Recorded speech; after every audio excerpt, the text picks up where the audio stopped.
bro.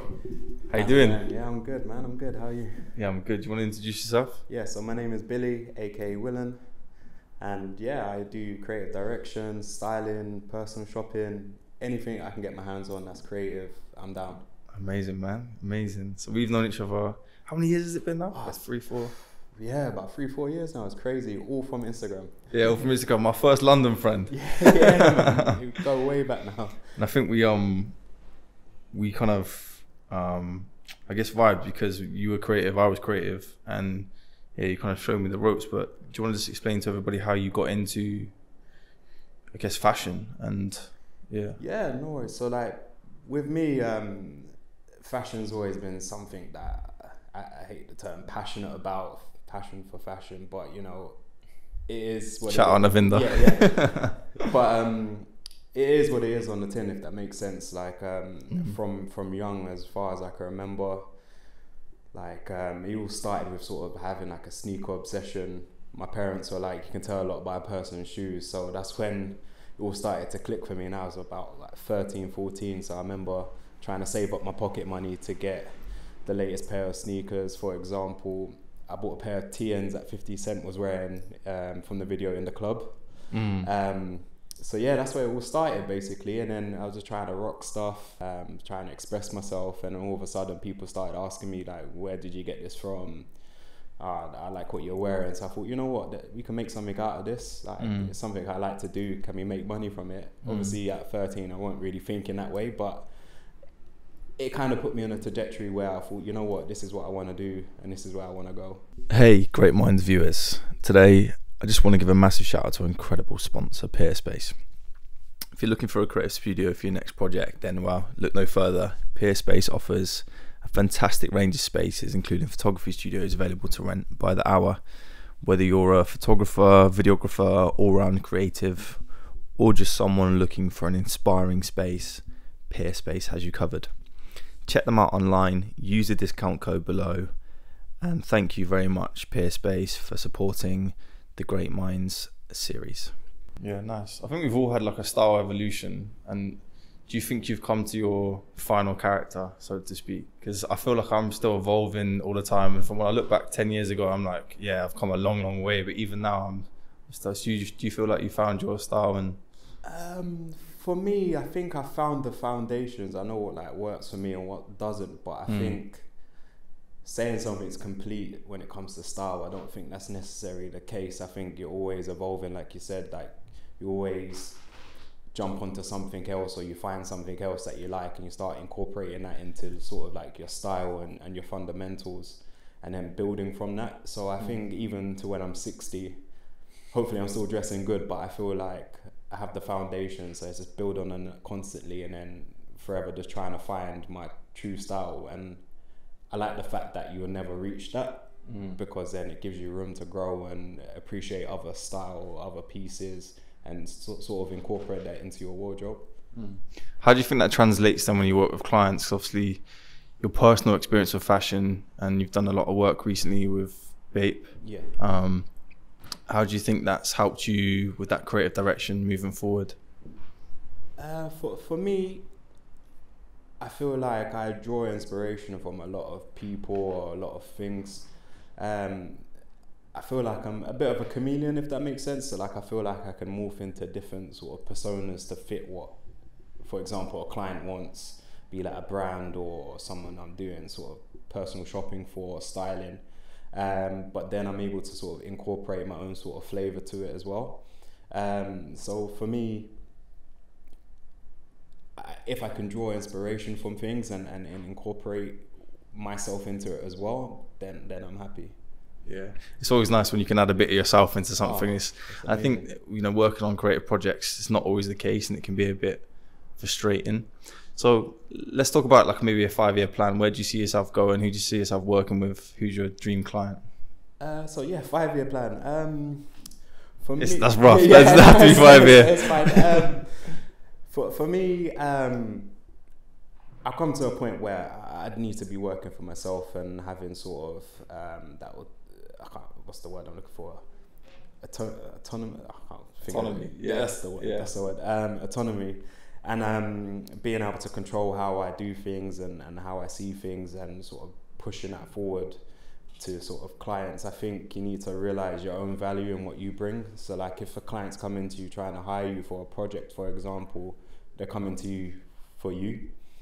And I feel like you shouldn't have to sort of become what you think they're after. I think you need to keep it real and humble and be like, okay, they come to me for my skill set and how I do things, so I'm going to keep that through and through. So I think it's more staying true to yourself. But in regards to the sort of plan for the future, yeah, working for myself, working with people who have sort of the same vision, the same sort of flair, the same work ethic. I don't care if you're a brand starting up and you have 100 followers, or if you're a massive brand and you have 1 million followers. It has to click. Don't really want to conform and just go with something that looks like the right thing to do because they got a lot of money, for example. I don't think that's the case. I think you still have to be true to yourself and work with people that are like-minded, to able to push the vision of what you and they have collectively. And you mentioned there, like, working with people. How important is that team, having the right people around you? Because I find it really difficult working on my own a lot of the time. You know, you're picking up the slack when there's no one else there to help you out. So how important do you think it is having a team around you? Having a team around you is how you get to places, basically. Again, you can do things solo, but you can only do things to a certain extent. There's nothing wrong in asking for help, and having the right people around you will be happy and willing to help you get to where you need to be. Also, you're helping them as well to get to where they need to be as well. So in all aspects, it's very collaborative, and I think you need that team around you to help you project to higher places. Again, you can be solo, but how far does that really get you? You're going to have to work with a team eventually, so why not have people around you that you can trust and that you can build something with, opposed to you getting hired for something and you're working with a team that you don't even know. You can't really get much out of that. Yeah. No, I think it helps massively, and not just from a project basis, but also outside of that. And you know, a large part of what we talk about on these interviews is like social media and the power of that personal branding and that reputation. I've seen you popping off on Instagram. Instagram and TikTok, sorry, but TikTok mostly. How's that going? How have you found that journey so far? It's all right. So for me, I got pushed into sort of like jumping on TikTok. As we all do. Yeah, as we all do, man. Like obviously COVID started it all, so you're kind of like, let me just watch, and then you end up watching for like 5-6 hours, and then your whole day's done. But for me, I kind of thought, how do I push what I'm doing, and how do I get myself out there and sort of go out of my comfort zone? I'm quite a shy person. I know how to push myself sometimes to be out there and outgoing, but I think with like TikTok, where it's mainly video, you have to sort of address the camera, you have to talk in some instances, you have to be outside of your comfort zone to try and produce some content.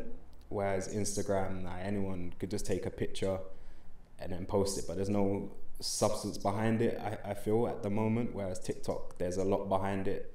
But yeah, with Instagram, getting older now, so yeah, back in the day, I used to have quite a bit of a following, and then I was like, I'm done with it, so I deleted it. I think a lot of people have been there. And then just started again. I just kind of wanted people around, even for like socials, people around me who I wanted to be there and like-minded. When you start getting a bit of a following and whatnot, you have so many random people who bring nothing to you, so what is the point for me personally?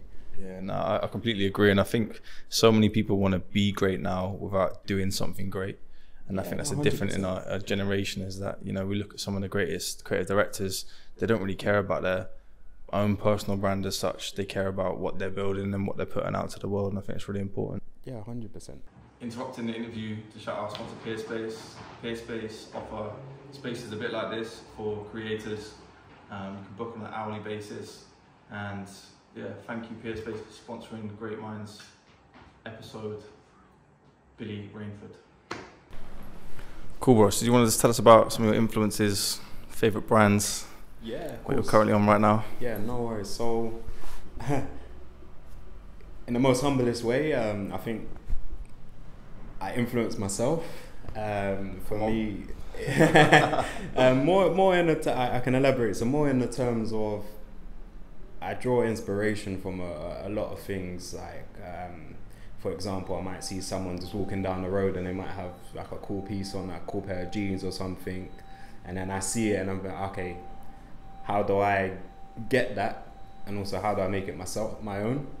I think style is something that you naturally have yourself, opposed to copying someone and trends. If If I jump in there, then do you think people have just got style, or do you think there's something that they can learn to have?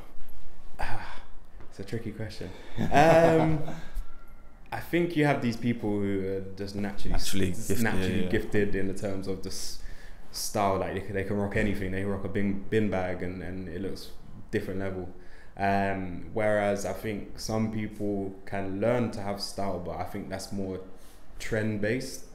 So okay, the latest trend is this and this, and that's what they're rocking, if that makes sense. So they're heavily influenced on what's coming out from brands, instead of having their own sort of style where it's like, okay, I love this piece because of this, and then I love this piece because of this, and then incorporating it. Whereas people who learn it end up just wearing the same thing, and you kind of see it everywhere else. It's like copy and paste, where okay, for example, dungarees is a trend, for example. Everyone's wearing dungarees, and they're the people who are more style by trend instead of style by self. If that makes sense. Yeah, absolutely. Yeah, definitely. How does, so fashion weeks as well, I see people just jumping on those trends, and do you think that's given, or do you think that's like a copycat trend? Because I think there's people that fly, they're always wearing the latest, spending bucks, but where does that fall for you? So I fluctuate between like spending money and not spending money. Like I'm either spending or I'm not. Yeah, I'm either spending or I'm not. So like it's kind of the thing of like, I don't need to go and spend £1,000 on a jumper. I don't need to go and spend £1,000 on some shoes. Like for example, I went Dr. Martens today, and to me, fresh. Yeah, no, I appreciate it. So like to me, there was like what, like £110, which is calm. Don't really see many people rocking them. I've dressed it how I wanted to dress it. Whereas some days I could be wearing my Ricks, for example, and obviously they cost a fair amount more. So if you can switch it up, I think people who constantly just spending money are the ones who are jumping on sort of like the trends and just copying the trends of what is now. And they need validation because they're spending the money. Yeah, so like if you're getting stopped on the street and I can clearly see that you got Louis Vuitton jumper on, Louis Vuitton carpet trousers, for example, it's a bit clouty, if that makes sense. Like, I don't want to disrespect no one, but they're jumping back in their A class. No, for real. And like everyone can see what it is. Like there's no sort of flair. Like if you're mixing it up, cool. It makes more sense to me, instead of okay, I'm just gonna drip head to toe in Louis Vuitton. It's not really giving me much. So what advice would you give to upcoming brands or brands that are starting out in terms of designing and from a styling perspective, if you have any? For me, I would say have a vision and stay true to the vision. Don't sort of conform to what you think people want. Obviously, once you start growing and you start getting that customer base who are fans of what you do, then by all means getting that feedback from them is a great piece of information to have, because they're on the same wave as you. They love you for being you. So if they have like suggestions of this, or you should drop this and this, always worth listening and seeing what you can do to implement it. Whereas if you're just out here just trying to please the masses, then you're not gonna go anywhere. So for everything, even down to like people, how they dress, and down to brands, is just being true to yourself and dress how you want to dress. Create a brand how you want to create a brand, and stuff that you would personally wear. Don't conform to the masses. Yeah, what's that saying? Be something for someone, not something for everyone, or something like that. But that is it. Yeah, cool. $1 million phrase. Do you want to shout out your socials and let the people know what you're up to? Yeah, so yeah, currently working on a few projects, constantly on the go, working on zero energy at the moment, but we keep it moving, keep it going. Yeah. But yeah, the socials, Instagram, again, I got a new one, and this is for all my creative stuff. So it's Willen01. So I don't even know if I followed that one yet, bro. Nah, no one follows it. I've got zero followers, zero following. But stuff's coming soon on there. It's gonna keep everyone up to date with what I'm working on. And then the TikTok is Willen1, Willen spelled WILLAIN 1. And then yeah, that's the socials, and I'll keep you posted on that. Bro, thank you for coming on. Nah, Been a always pleasure. Thank you.